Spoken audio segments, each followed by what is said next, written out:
Well, I think that on top of everything else that people have experienced since Hurricane Michael, that now the flooding is just really the last straw. And I don't think it's anything that we didn't expect because we've had issues, for a long time. But at this point, there are so many factors that are leading into this. The National Resource Conservation Services, which is a federal program, we've been working with them for months to get funding to clear the major waterways which lead into the ditches, the ditch system, which is in Lynn Haven, and that funding has just now been secured, and that will allow us to go ahead and give the go-ahead to the big contractors with the heavy equipment to clear the waterways.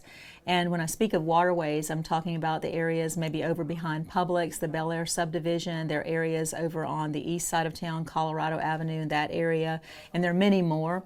But we'll begin clearing that, and that's going to help a lot. It doesn't help people's feelings right now who are watching water rise. My yard is full of water. Most of Lynn Haven is. The second issue is an environmental one. We've lost 1 million trees in Bay County, and I was talking to someone the other day who told me that a pine tree, for example, will absorb 300 gallons of water and hold it. And if you think about 300 gallons of water for every tree, that's a lot of water.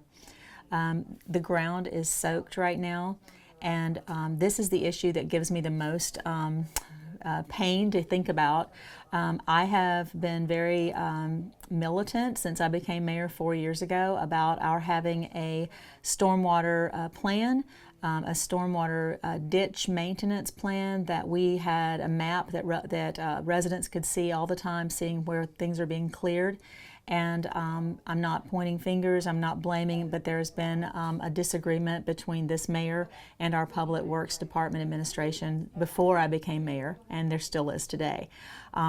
The city manager controls that issue because the mayor really has no control over day-to-day operations with employees. But I think that Lynn Haven has needed a new vision for how we handle this ditch maintenance for many years, and I'm hoping that possibly that will happen in the near future because of the increased problems we're having since the storm. I think the acting city manager has basically, Vicki Gaynor, has inherited this situation, and she's doing the best that she can to mitigate what she can. But again, there are even other factors which are important over the years as building codes have changed.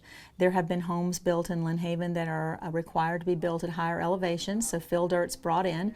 And if this home is built next to a house that was built in the 40s, 50s, or 60s, these are lower. And so if for whatever reason a builder didn't put the proper drain, a French drain or other, in that property, then that water runs directly into their neighbors' homes. And there have been, over the years, there have been, I would just say, sometimes the permits that have been issued have not been followed. We have a mixture of septic system and city water system in Lynn Haven, which from yard to yard over on the west side. So there's a multitude of problems. In some neighborhoods, the culverts are 36 inches leading into an 18-inch culvert, and the water sometimes will back up because of different size culverts. One neighbor might have pipe in the ground and the next one has a ditch.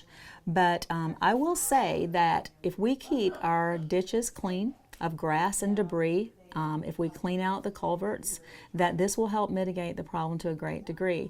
It will not solve the problem. And there are so many issues, as we've just talked about, that lend to this.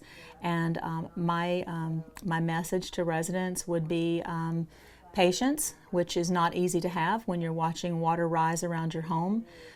Possibly as you see water rising, if we can help as a city to help you, maybe to bring sandbags in to help you with your home until we can get this solved.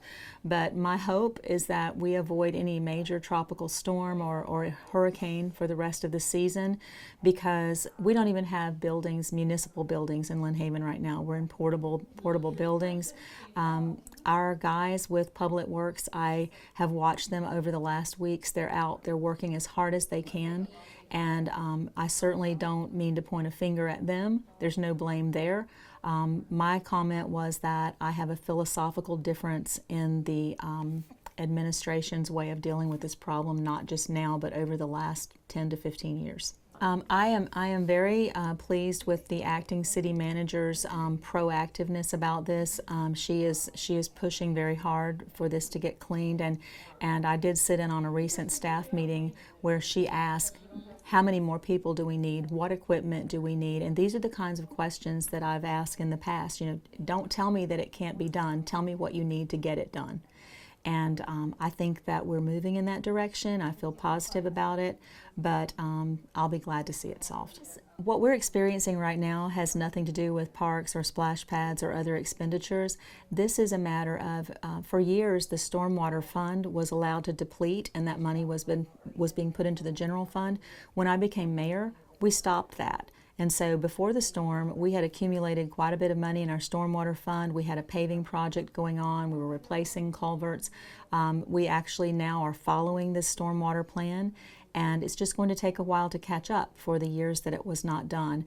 But as far as a park or a splash pad or any other improvements that are made in other areas, as we've tried to explain in commission meetings, money can only be spent for the things it's allocated for, especially when it's coming from federal funds or grant funds. When you look at Lynn Haven's big picture right now, we have an estimate that we've had over $70 million worth of damage to our city. Our city budget is $24 million. I recently signed a bond for $30 million, and we will be using that bond money to recycle the funds that come in from FEMA. Lynn Haven has received at this point $4.5 million from FEMA in a reimbursement. Another $4.5 million has been obligated, which means that we have about $9 million right now to pay some of these bills. We had 1.5 million cubic yards of debris, which we had to remove from the city, and just our debris bill will be $30 million. And so at a 90% reimbursement now, and for the first 45 days, of course, was 100% reimbursement. Lynn Haven has a bright future. The funds that we've gotten from the bonds that we'll begin using right away to put through this FEMA process, it's just going to take time. And unfortunately, a lot of people don't have that time. We've lost about a third of our population. People are moving. I hope that people will have hope. I hope they'll have time. I hope we can find jobs. Our businesses are coming in. Lynn Haven will have a bright future, but right now, if you're in a home that is flooding, if you're in a home that you haven't received your insurance payment yet, if you don't know how you're going to pay for your groceries or your light bill next month, the future doesn't look bright for so many people in Bay County. And my heart goes out to each person in this city. I love them. I love this town. My phone number is listed. Anyone can call me, and I'll do what I can. Unfortunately, I don't have the power to fix everything today, but I do commit to continue to work and stand alongside the residents. I've been here since the day of the storm, and I'll be here until we get it fixed.